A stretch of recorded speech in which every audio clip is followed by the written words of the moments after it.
شروع اللہ کے نام سے جو بڑا مہربان نہایت رحم کرنے والا ہے۔ آج کی حدیث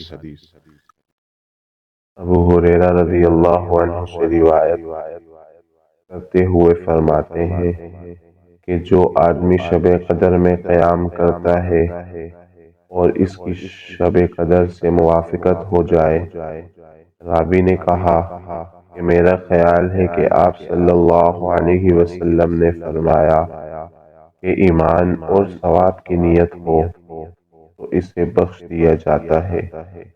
صحیح مسلم حدیث نمبر 1782۔